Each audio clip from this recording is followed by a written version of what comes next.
વાલોર કે રીંગણ વાલોરનું શાક તો અનેક વાર બનાવ્યું હોય, પણ મારા ઘરે વર્ષોથી બનતું ભરેલી વાલોરનું શાક આજે ઓરિજિનલ રેસીપી બતાવું. વાલોરમાં ભરવાનો એક અલગ જ મસાલો, જેમાં અહીં શીંગ, તલ કે કોપરાનો ઉપયોગ નથી કર્યો, છતાં પણ એવો રસરસતો અને અલગ જ ટેસ્ટી સ્વાદ ન બનશે ને કે એકવાર ભરેલી વાલોર આ રીતે તમે બનાવી લીધી ને તો વાલોર ખાવાની ના પાડતા હોય ને તે પણ આ ભરેલી વાલોરની સબ્જી સાથે એક નહીં 5 રોટલી ખાઈ જશે. તો અહીં ભરેલી વાલોર બનાવવા માટે અત્યારે પોળી આવતી વાલોર લેવાની, જે મેં 250 ગ્રામ લીધી છે. હાથની મદદથી બંને સાઈડ કાઢી એક સાઈડ આ રીતે ખોલી લેવાની છે, જે ઇઝીલી ખુલી જશે.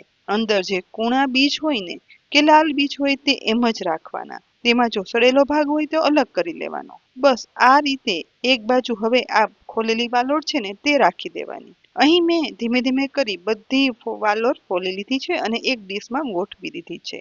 અહીં આ રીતે ફોલી અને તૈયાર કરેલી ભરેલી વાલોર બનાવવા માટે સિંગ તલનો ઉપયોગ કર્યા વગર એક સ્પેશિયલ મસાલો બનાવવા એક મિક્સરના જારમાં આદુ અને મરચાંના ટુકડા ઉમેરીશ, જે સ્વાદ પ્રમાણે લેવાના. સાથે લસણ ખાતા હોય ને તો 3 થી 4 કળી ઉમેરી દેવાનું.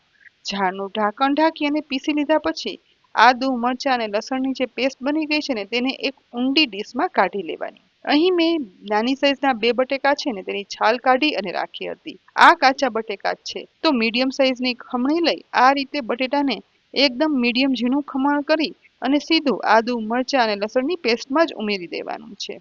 જો મીડિયમ સાઈઝનું બટેકું હોય ને તો એક લેવાનું. બસ આ રીતે બટેટાનું ખમણ થઈ ગયું છે, તો તેમાં હવે 1 ટેબલસ્પૂન બેસન ઉમેરવાનો છે. બેસન છે ને એ ફક્ત બાઇન્ડિંગ પૂરતો જ ઉમેરવાનો છે, બહુ વધારે નહીં ઉમેરવાનો. હવે સાથે જ તેમાં વધારે પ્રમાણમાં સમારેલી કોથમીર ઉમેરવાની, જેનો સ્વાદ એક અલગ જ ટેસ્ટ આપે છે. એ પછી મસાલામાં 1/2 ટીસ્પૂન કશ્મીરી લાલ મરચું પાવડર, 1/2 ટીસ્પૂન ધાણા જીરું પાવડર અને 1/4 ટીસ્પૂન હળદર પાવડર ઉમેરવાનો. સાથે 1/2 ટીસ્પૂન મીઠું અને 1 ટીસ્પૂન ખાંડ ઉમેરવાની, જે ગળાશ માટે છે. ઉપરથી ફક્ત અડધા લીંબુનો રસ નીચોવી લેવાનો છે. એકદમ સરસ રીતે હવે હાથથી બધું મિક્સ કરી લેવાનું, જેથી મસાલા, ખમણેલું બટાકું, આદુ મરચાંની પેસ્ટ અને બેસન એકબીજામાં સરસ ભરી આવો લસરસતો રસાવાળું ભરેલા મસાલાનું મિશ્રણ બની અને તૈયાર થઈ જશે. અને આવો રસરસતો મસાલો જ્યારે વાલોરની અંદર ભરી અને પછી તેની સબ્જી બનાવીએ ને તો તે એક અલગ જ સ્વાદ ડેવલપ કરે છે. અહીં તમે જોયું ને આપણે સિંગદાણા, તલ કે કોપરા શેનો પણ ઉપયોગ નથી કર્યો. બહુ જ સહેલી રીત છે. હવે આ મસાલો વધારે સમય ના રાખતા લાલ ચટક મસાલાને ફોલેલી વાલોર લેતી જવાની અને ખુલ્લી સાઈડમાં આ રીતે મસાલો પ્રેસ કરી અને ભરી દેવાનો છે. વાલોરમાં મસાલો ભરાઈ જાય ને એટલે તેને સ્ટીમરની હોલવાળી ડીશ, જેમાં મેં તેલ લગાવી અને રાખ્યો તો તેની અંદર ગોઠવી દેવાનું છે. અહીં જુઓ આ રીતે દરેક વાલોર લઈ ખુલેલી સાઈડથી આ વાલોરની અંદર સમાઈને એટલો મસાલો ભરી દીધો છે અને એને આ રીતે બધી વાલોર ભરી અને તૈયાર કરી લીધી છે. થોડો મસાલો બાકી રહ્યો ને જે આપણે આગળ વઘારમાં વાપરશું. બીજી સાઈડ ગેસની મીડિયમ ફ્લેમ પર સ્ટીમરમાં પાણી ગરમ થઈ ગયું છે, તો ભરેલી વાલોરની ડીશ છે ને તે સ્ટીમર પર ગોઠવી દઈશ અને ઉપરથી ઢાંકણ ઢાંકી 15 મિનિટ સુધી ગેસની મીડિયમ ફ્લેમ પર સ્ટીમ થવા દેવાનું. ઢાંકણ ખોલતા અહીં જુઓ વાલોર બધી સ્ટીમ થઈ ગઈ છે, મસાલાનો કલર પણ એવો જ લાલ રહ્યો છે અને વાલોર સ્ટીમ થઈ છતાં પણ એનો ગ્રીન કલર જળવાઈ રહ્યો છે અને સુગંધ તો ના પૂછો એટલી સરસ આવે છે. ચપ્પુ વડે આ ગ્રીન વાલોરને ચેક કરતા જુઓ તે ઇઝીલી વાલોરની અંદર જતું રહે છે. ઇટ મીન્સ વાલોર છે ને તે પરફેક્ટ ચડી ગઈ છે. હવે તુરંત જ સ્ટીમરમાંથી આ સ્ટીમ વાલોરની ડીશને બહાર કાઢી લેવાની અને સ્ટેન્ડ ઉપર રાખી દઈશું અને સમય બગાડ્યા વગર વાલોરમાં નીચે તરફ આ રીતે ચપ્પુથી દરેક વાલોર ઉખાડી લેવાની, જે બહુ જ ઇઝીલી છે કારણ કે આ ભરેલી વાલોર ગરમ છે. આ રીતે ચપ્પુ ફેરવી દેવાથી તે ડીશમાંથી અલગ થઈ જશે. જો ઠંડી થશે ને તો બેસનના કારણે થોડી એવી ચીપકવાનો ડર લાગે, પરંતુ આ વાલોર ગરમ છે ને એટલે આ સ્ટેપ કરી લેવાનો. હવે આ વાલોરનું શાક બનાવવા માટે ગેસની લો ફ્લેમ પર ગરમ થતી પેનમાં 4 ટેબલસ્પૂન તેલ ગરમ કરવા માટે ઉમેરવાનું. ભરેલી વાલોરનું રસરસતું શાક બનાવવું છે ને માટે તેલનું પ્રમાણ વધારે જ રાખવાનું, કારણ કે અહીં આપણે પાણીનો ક્યાંય પણ ઉપયોગ નથી કરવાનો. હવે ગરમ થયેલા તેલની અંદર 1/2 ટીસ્પૂન રાઈ, 1/2 ટીસ્પૂન જીરું અને 1/4 ટીસ્પૂન હિંગ અને સાથે જ એક સૂકા લાલ મરચાંનો ટુકડો ઉમેરી દઈશું. વઘારમાં બધું સરસ ફૂટવા લાગે ને એટલે તુરંત જ તેમાં 1 ટમેટાની પ્યુરી છે ને તે ઉમેરી દેવાની છે. સાથે જ મસાલામાં 1/4 ટીસ્પૂન હળદર પાવડર, 1/4 ટીસ્પૂન ધાણા જીરું પાવડર અને વાલોર ભરતા બાકી રહેલો સ્ટફિંગનો મસાલો છે ને તે ઉમેરી દેવાનો.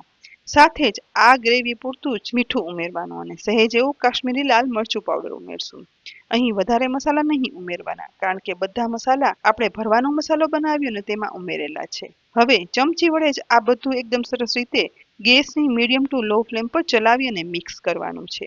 જેમ જેમ ચલાવતા જશું અને આ મસાલો ઉકળતો જશે ને તેમ ટમેટાની ગ્રેવી એકદમ સરસ ભળી ચડી અને એકદમ થીક ગ્રેવી તૈયાર કરશે. જે માત્ર 1 થી 1.5 મિનિટમાં તૈયાર થઈ જશે ને એટલે એકદમ સરસ લાલ ચટક ગ્રેવી તૈયાર થશે. બધું તેલ છૂટું પડી અને ઉપર આવી જશે. આ સમયે બનેલી એકદમ સુગંધીદાર લાલ ચટક ગ્રેવીની અંદર ભરેલી સ્ટીમ કરેલી વાલોળ છે ને તે બધી જ મસાલા સહિત ઉમેરી દેવાની. હવે વાલોળ તૂટે નહીં ને તે રીતે ધીમે ધીમે કરી વઘારેલી ગ્રેવીમાં વાલોળ છે ને તે મિક્સ કરવાની, જેથી ગ્રેવી છે ને તે બધી વાલોળ ઉપર ચડી જાય. સહેજ એવું જ મિક્સ કર્યા પછી તુરંત જ પેનનું ઢાંકણ ઢાંકી દેવાનું અને 2 થી 3 મિનિટ એમ જ સતળાવા દેવાની. ઢાંકણ ખોલતા જ અહીં જુઓ એકદમ સુગંધીદાર મસાલેદાર લાલ ચટક લીલી ભરેલી વાલોળની સબ્જી તૈયાર થઈ ગઈ છે. તેલ બધું છૂટું પડી અને ઉપર આવી ગયું છે. બસ કંઈ જ કરવાની જરૂર નથી. ઉપરથી સમારેલી કોથમીર ભભરાવી દો એટલે એકદમ ટેસ્ટી ભરેલી વાલોળની સબ્જી તૈયાર. ગેસ પરથી આ તૈયાર થયેલી ભરેલી વાલોળની સબ્જી ઉતારી લેવાની અને ગરમા ગરમ પીરસી દો. આ ભરેલી વાલોળ એટલી બધી ટેસ્ટી બને છે ને કે આ રસરસતો મસાલો ઠંડો થશે ને તો પણ તેમાં તેલ છે ને તે આવું જ ઉપર દેખાશે. અને એ પછી તમે આવું ગરમ ગરમ શાક છે ને તે રોટલી સાથે પીરસો ને તો 1 શું 5 રોટલી ખવાઈ જશે. તો ફ્રેન્ડ્સ, ખૂબ જ અલગ વાલોળ ખાવાની ના પાડતા હોય તે પણ આ ભરેલી વાલોળનું શાક ખાવાનું માંગી લે ને અને આપો એટલું ખવાઈ જાય તેવી ભરેલી વાલોળનું શાકની રેસીપી મેં તમને બતાવી. તમને આ રેસીપી કેવી લાગી ચોક્કસથી કહેજો. અને વાલોળ ખાવાના શોખીન અથવા તો જેને ના ભાવતું હોય છતાં ખાવી હોય તેને આ વિડીયો જરૂરથી શેર કરી દેજો. વિડીયો ઉપયોગી જ છે માટે અમારી ચેનલને સબસ્ક્રાઇબ કરી અમારા ફેસબુક પેજને પણ લાઇક કરી અને ફોલો કરજો, જેથી આવનારી અનેક રેસીપીના અપડેટ્સ તમને તુરંત જ મળે. આવતીકાલે ફરી મળશું એક નવી રેસીપી સાથે. ત્યાં સુધી આવજો.